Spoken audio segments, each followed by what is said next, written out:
There are stories about teachers who change students' lives through kindness. And then there are stories about teachers who change bullies through consequences. They say violence never solves anything, but that day, the new math teacher didn't start the fight. She simply finished it. Everyone in Oak Ridge High remembered the moment Alex Harper, the toughest bully in school, swung his fist at her to make her move. He thought she would fall back, but the next second, he was flying through the air, clutching his face, begging for a medic. What no one knew was that this quiet lady, who walked into the classroom in a cheap blazer and worn-out shoes, was not just a teacher. She carried scars no textbook could describe, marks of survival, discipline, and training that could turn the most arrogant bully into a warning lesson for generations. And that day, the whole school learned who they were dealing with. The first thing everyone noticed about Miss Elena Santos was how small she looked against the tall iron gates of Oak Ridge High. The students called it the arena, because every year someone new stepped in, only to be eaten alive by the bullies who ruled the corridors. Elena stood there with a leather satchel slung across her shoulder, her long hair braided neatly, and a soft smile that looked strangely confident. She was new but not naive. When the guard told her to watch herself because the students were rough on newbies, she only thanked him and walked in. The hallways were loud, students running, laughing, slamming lockers, everyone busy with their cliques and chaos. No one paid attention to her until they saw her walk past the trophy cabinet. There, leaning against it, was the reason teachers used to resign mid-year. Alex Harper, a senior, built like a linebacker, 6'1", shaved hair on the sides, scar above his eyebrow. His eyes tracked her like prey. The school rumor was that he got away with everything because his father was a wealthy donor. Last year he made a science teacher cry. The year before, he shoved a substitute down the stairs. He didn't attack out of anger. It was power. A game. "Move," he grunted when Elena walked toward the classroom entrance. She paused, not out of fear but out of politeness. "Excuse me?" He tapped the wall with his fist. "You're blocking the view. Move." She glanced behind her. There was nothing there. No decoration, no announcement, only a blank wall. He didn't need a reason. He wanted obedience. Her eyes softened. "Class starts in 5 minutes," she said, and stepped into the room. Every eyebrow in the hallway lifted.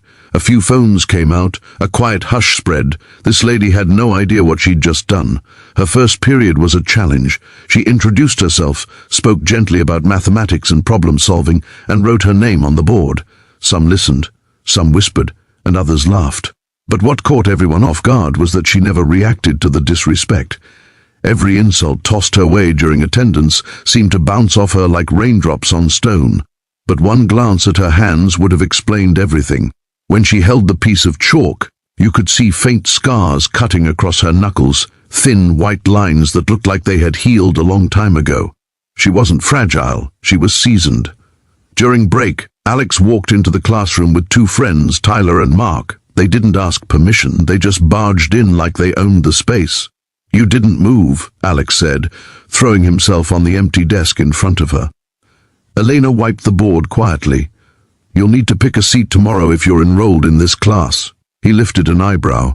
"You giving orders now?" "No," she said, looking at him steadily. "I'm setting expectations." Laughter echoed behind him. Tyler leaned toward Alex. "She's cute. Think she's a real teacher." Alex lifted his arm and nudged one of the books off her desk. It hit the floor with a loud thud. "Pick that up," he said. She didn't. "Break eye contact. I don't bend for intimidation." The air froze. Students outside the door had gathered. They whispered, recorded, waited for the show. Everyone had seen teachers crumble here, yet she stood there calmly, like a woman who had seen worse things than teenage tantrums. Alex clenched his jaw. He didn't like being challenged. He hated it.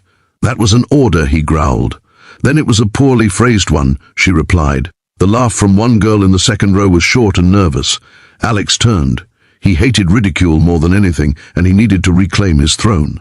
He stepped forward, faster than most students could see. One punch, a direct swing at her jaw, fueled by ego and months of pent-up rage. He expected her to stumble, but she moved like lightning. Her body twisted just slightly, her left foot sliding an inch on the floor. His fist missed her face by a breath, and in a single motion so fluid it looked unreal, she launched a punch straight into his jaw. No hesitation, no shouting, no warnings. The crack echoed like a gunshot.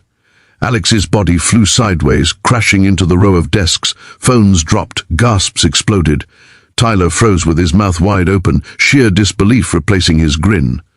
Alex lay there, grabbing his cheek, eyes wide, as the pain clawed into him. "Less force than you used," Elena said softly, dusting chalk from her palm. The principal rushed in 30 seconds later, followed by teachers and a nurse, but the moment was already carved into the school's memory. The bully who ruled Oak Ridge had been defeated in one punch, and that wasn't even the scary part. The scary part was the calm in her eyes, as if she had done this 1,000 times before.